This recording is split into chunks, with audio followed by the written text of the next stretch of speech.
Beaucoup de stars sont passés. Tout le monde a envie de faire la fête au VIP Room. Une boîte assez chic pour moi, je pense. Ouais, assez huppé quoi.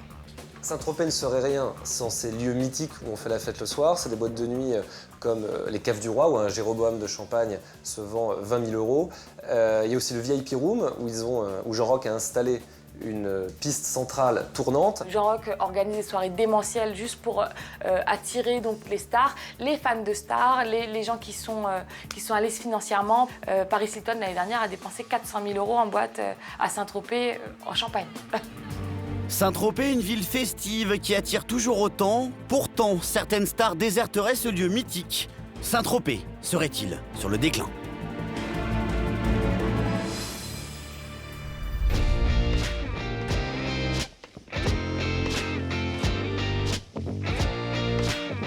L'été dernier, l'acteur Samuel Le Bihan en pleine soirée blanche, l'événement créé par le célèbre Eddie Barclay.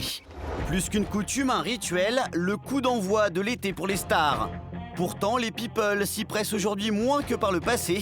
La disparition du grand architecte des nuits tropéziennes n'y serait pas étrangère. De son temps, le producteur Eddie Barclay organisait des soirées blanches dans sa villa, c'est-à-dire des soirées où tout le monde était habillé en blanc et tout le monde respectait ce dress code. Ils essaient de continuer à utiliser ce filon-là, sauf qu'Eddie Barclay n'est plus là et ces soirées blanches, du coup, sont un peu vidées de leur sens. Ça a perdu de son glamour, ça a perdu de son cachet. Comme on pourrait dire que Saint-Tropez a perdu de son glamour en 2010, la fréquentation de stars à Saint-Tropez a chuté dangereusement. Aujourd'hui, c'est une nouvelle clientèle tout aussi prestigieuse qui apparaît, les milliardaires. L'industriel François-Henri Pinault avec sa femme, l'actrice Salma Hayek, mais aussi le richissime Bill Gates. Ces nouveaux people prendraient le pas sur celui des artistes, sans en altérer le glamour. La proportion s'est inversée au profit des gens du business par rapport au showbiz. Les hommes d'affaires sont les nouveaux people de Saint-Tropez, les stars de la télé-réalité sont les nouveaux people de Saint-Tropez, les jet-setteuses, Paris Hilton, Tara Reid, Nicky Hilton, ces gens qui n'ont pas vraiment d'actualité. Par exemple, Zaya l'année dernière, le scandale venait d'éclater, elle voulait quelque part confirmer son statut de star. Eh bien, elle est allée à Saint-Tropez. Comme il n'y a pas beaucoup de stars, eh bien, l'apparition d'une starlette a créé l'émeute et l'assurance pour elle d'être dans les journaux. La saison démarre à peine et la liste des grandes stars attendues à Saint-Tropez reste longue. Retour sur les hauteurs du village avec Jean Rock qui partage avec la ville une histoire d'amour depuis son enfance. Je ne peux pas croire que les gens puissent penser que Saint-Tropez, ça n'est que la flambe, que le strass, que les paillettes, que les gros bateaux, que les jolies filles à l'arrière des voitures. J'ai pris mon essor et j'ai grandi ici. Je viens de pas loin, je viens de Toulon et quand je suis arrivé ici, ça a été ma fenêtre sur le monde. Ça a été une rencontre incroyable. Saint-Tropez, une ville qui restera cet été encore le bastion des people. Quand on évoque le déclin de Saint-Tropez, Saint-Tropez reste irremplaçable, irremplacé et unique surtout sur toute la longueur. On n'a jamais fait mieux que Saint-Tropez. En mode gossip, ça continue tout de suite.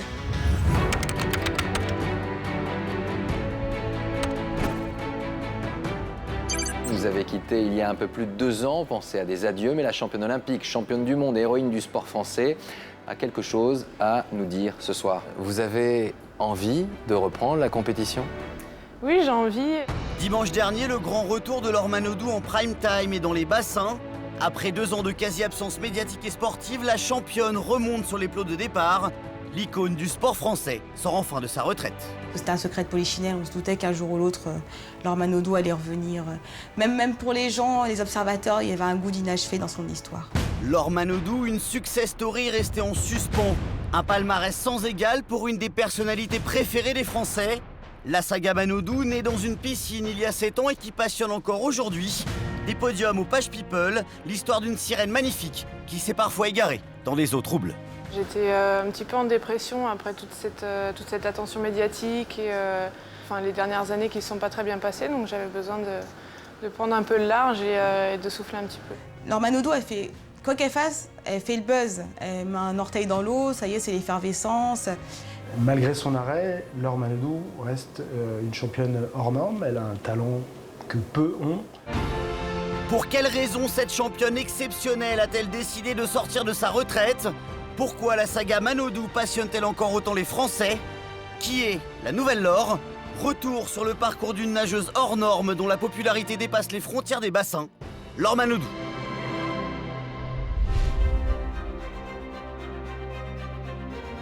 Ça va être un chemin encore très long parce que je me suis arrêtée pendant 2 ans et demi. Et surtout après une grossesse, c'est quand même assez compliqué de retrouver le corps que j'avais avant et de retrouver le niveau que les nageuses ont maintenant. La semaine dernière, Laure Manodou annonce son retour dans les bassins. Après plus de 2 ans d'absence, la championne affiche une sérénité qu'on ne lui connaissait pas. J'ai rencontré une fille que j'avais jamais vue aussi épanouie, qui parle naturellement, qui est très souriante, qui se cache pas, qui a surtout fait j'ai l'impression, une vraie analyse sur elle-même, de ce qu'elle était, de ce qu'elle a fait, de ce qu'elle ne veut plus faire. Détendue, épanouie, Laure Manodou dévoile aujourd'hui son nouveau visage. Maman de la petite Manon depuis plus d'1 an. À 25 ans, la championne semble avoir atteint l'âge de la maturité. Je pense pas que je suis une maman poule comme toutes et on est toutes fières de nos enfants et c'est les meilleurs, c'est les plus beaux. Mais c'est vrai que ça fait plaisir de voir un petit bout à la maison qui est content quand on rentre de l'entraînement et ça change la vie. Je pense que ça l'a apaisée, ça l'a aidée à grandir, à être moins centrée sur elle-même. Et oui, effectivement, c'est une nouvelle femme un peu plus apaisée maintenant. Laure Manodou, une mère, désormais une femme accomplie, prête à affronter de nouveaux défis. Car pour se reconstruire, la championne a dû partir, un exil aux États-Unis, loin de toute pression. Les États-Unis, c'était la garantie de se retrouver dans un environnement où elle serait plus anonyme, où elle pourrait se balader, faire du shopping sans forcément porter des lunettes de soleil et faire attention à qui la surveillait ou pas, parce qu'elle le vivait comme ça, comme une agression permanente. C'est agréable de pouvoir marcher tranquillement, entre guillemets, et de pouvoir faire sa vie normalement. Ouais. Une vie normale, un retour à l'anonymat, des désirs simples que la nageuse ne pouvait assouvir sans s'éloigner de la France et du tumulte médiatique qu'elle a toujours suscité. Titre olympique, Laure Manodou, la jeune fille d'Amberieux, 17 ans et demi, qui remporte le titre olympique. Dimanche 15 août 2004, le début de la légende Manodou s'écrit entre les lignes du bassin des JO d'Athènes. À seulement 17 ans, elle devient championne olympique, une fierté nationale et une notoriété instantanée. Quand Laure Manodou se mettait à l'eau, on savait qu'elle allait gagner. C'était une tueuse, elle plongeait, ses adversaires avaient peur, on savait qu'elle allait faire un résultat au bout, qu'elle allait battre un record, qu'elle allait rafler une médaille. Elle a grandi en fait sous l'œil des Français. On a appris à connaître ses amoureux, ses peines de cœur, son changement d'entraîneur. Voilà, donc elle a marqué les esprits. Laure Manodou marque les esprits et attire les sponsors. En quelques mois, la nageuse devient une star. Jeune sportive habituée à la rigueur des bassins, cette notoriété soudaine à laquelle elle n'est pas préparée va l'entraîner vers le fond. C'était une ado à l'époque, donc forcément, quand on est Laure Manodou, quand on est championne olympique, quand on a une telle popularité, on ne peut pas tout se permettre, on peut pas... Enfin, si on veut garder en tout cas une certaine intimité. Une intimité qui va s'afficher dès lors en une des magazines People. Mai 2007, Laure Manodou quitte la France sur un coup de cœur pour le nageur italien Luca Marin. Mais les tabloïds la suivent. Décembre 2007, des photos volées dévoilent son intimité dans un magazine et sur le web. Un traumatisme dont la championne ne se relèvera jamais. Les JO de Pékin l'année suivante sont un désastre. Laure jette l'éponge. Je me demande même si ça s'arrête de continuer, quoi. J'ai même pas envie de nager, donc je sais pas. Il y a ma famille qui est derrière moi et qui croit toujours en moi, donc c'est la seule chose qui peut m'encourager. Sa famille a désormais la priorité de Laure dès 2009 qui va déserter les bassins pour mieux se reconstruire.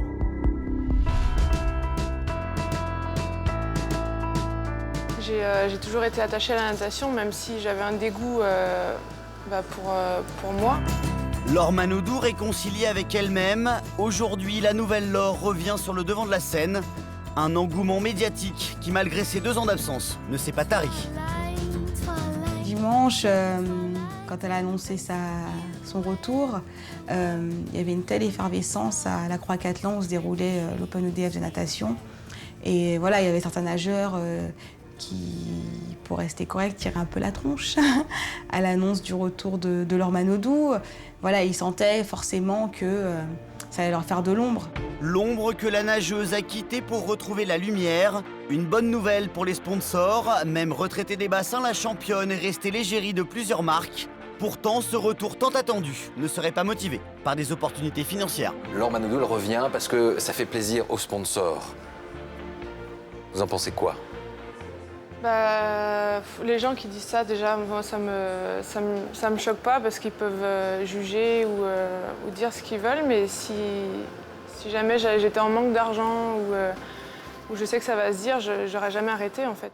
Laure Manodou, l'histoire d'une championne restée inachevée qui depuis dimanche dernier va désormais reprendre son cours, avec en point de mire les JO de Londres l'an prochain.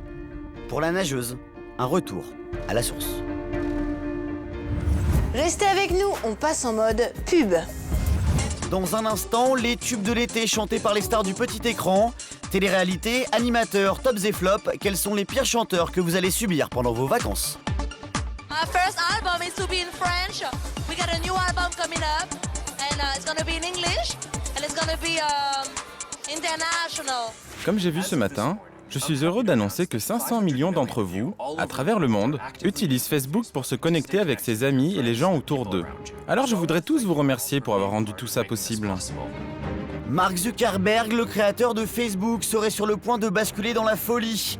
Déjà menacé, le plus grand réseau social du monde est-il sur le point de sombrer? Les procès se multiplient et à terme, ça peut être un réel danger pour Facebook.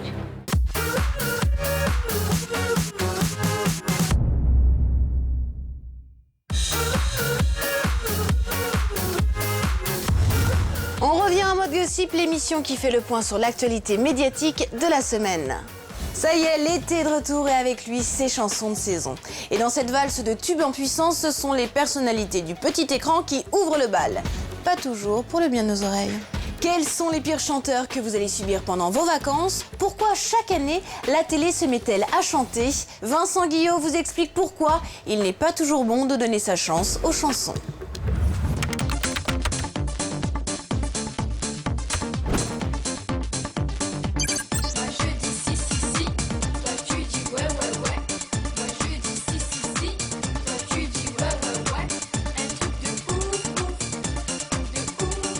Un truc de ouf, le single de Vanessa, interprète quelque peu oublié de Secret Story 3, un comeback inattendu sur internet il y a quelques semaines. Avec le retour de l'été, c'est également celui des tubes de saison, un domaine dans lequel les stars de la télé-réalité sont passés maîtres, chanteurs. Il faut savoir que chaque personne qui sort d'une télé-réalité est une véritable machine à buzz et c'est leur opportunité. Passer de la télé au CD, une transition réussie pour certains animateurs comme Nico Saliagas ou Michael Youn. Les animateurs chanteurs, une catégorie qui n'évite pas toujours les fausses notes.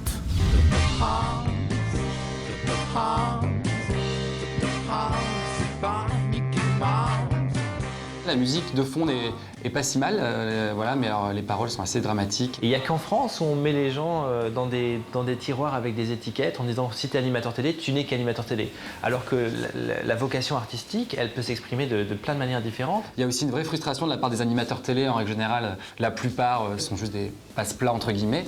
Et ils côtoient beaucoup d'artistes, donc il y a toujours cette volonté de faire de l'artistique et du coup d'essayer de devenir chanteur en l'occurrence. Quand la télé se met à chanter, ce n'est pas toujours juste. Petit florilège du meilleur et du pire lorsque le petit écran donne de la voix. Quelles sont les célébrités de la télévision que vous allez subir cet été? Quelles sont celles qui ont déjà martyrisé vos oreilles? Pourquoi n'est-il pas toujours bon de donner sa chance aux chansons? Décryptage.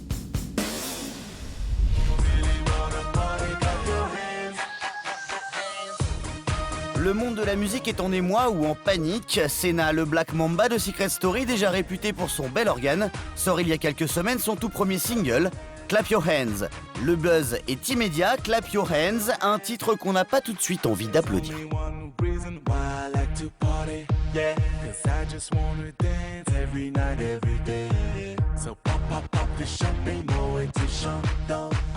Dès qu'on sort d'une télé-réalité, quelqu'un vous propose d'enregistrer un single, c'est quasiment automatique et c'est uniquement à but financier. Donc il y en a qui sont tombés dans le panneau, il y en a qui l'ont fait, qui le regrettent après parce que du coup ils sentent qu'ils se sont grillés par rapport à ça et qu'ils n'ont aucune légitimité. Une carrière dans la chanson par inadvertance, semble-t-il que Senna n'avait 6 mois auparavant pas prévu d'embrasser.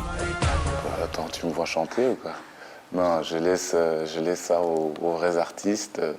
Non, j'avais pas l'intention de me lancer dans la musique avant de faire la télé-réalité, donc je vois pas pourquoi maintenant je le ferais. Comme quoi, l'abstinence, ça a parfois du bon. On aime les grosses voitures, mais on ne sait pas faire les créneaux. Émilie, elle aussi locataire de la même maison, une saison plutôt qui chante. Les candidats de Secret Story qui s'essayent en nouvelle star, une reconversion souvent malheureuse. Vanessa, Angie ou Cindy, dont l'hymne Girl Power n'a servi ni sa cause, ni celle de la musique.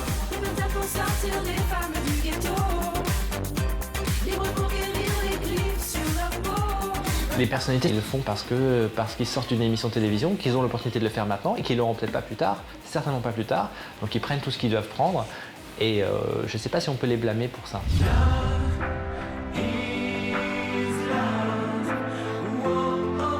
Heureusement, ces intrusions en studio se font aussi pour la bonne cause. Il y a 2 semaines, Cindy Sander, Jonathan de Secret Story, Kenza Duloft et consorts pondent un single en faveur d'une association contre l'illettrisme. Si. Regardez bien, il y a un élément insolite dans ce joli tableau. La bonne sœur avec les ballons, c'est elle, la caution humanitaire. Le but de Love is Love, c'est d'abord de soutenir Sœur Marguerite. C'est parti d'un coup de cœur pour cette bonne sœur que je trouve pétillante, qui a 84 ans, donc qui n'a pas non plus tout le temps pour médiatiser l'action de sa vie. Évidemment, ça prête à sourire quand on pense aux fautes de français que font certains candidats de télé-réalité et qui massacrent allègrement la langue française dans les médias. Mais là, c'est quand même une cause beaucoup plus profonde. On parle de gens qui n'ont aucune éducation, qui ne savent pas lire, pas écrire. C'est ça qui a touché les gens qui sont dans le single et c'est pas juste mal parler français, ça va bien plus loin que ça. Malheureusement. Et cet été, la télé-réalité n'est pas la seule à fournir d'étonnants mélomanes.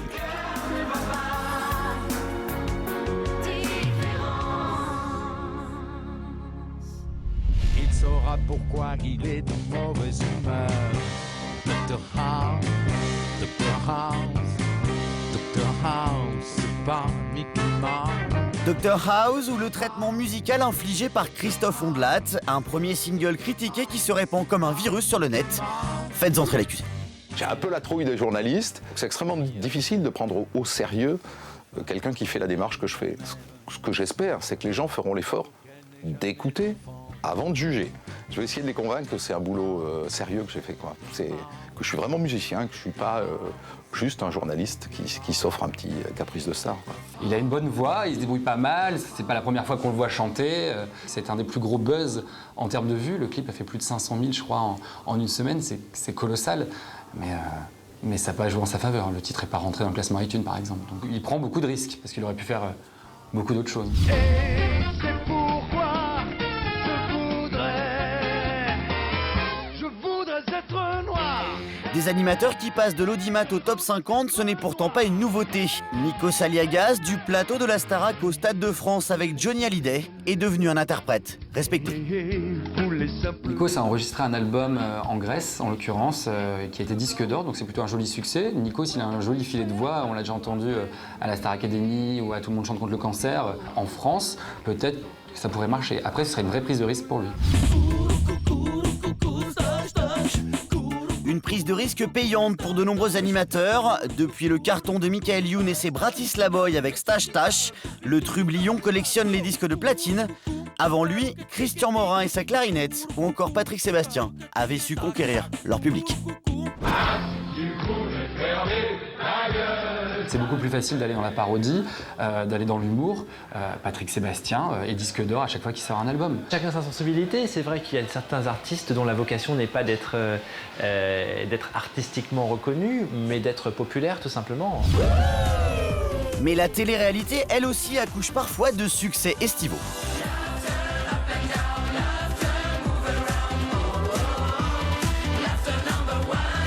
Souvent, les singles qui sont collectifs remportent l'adhésion du public parce que ça reflète une atmosphère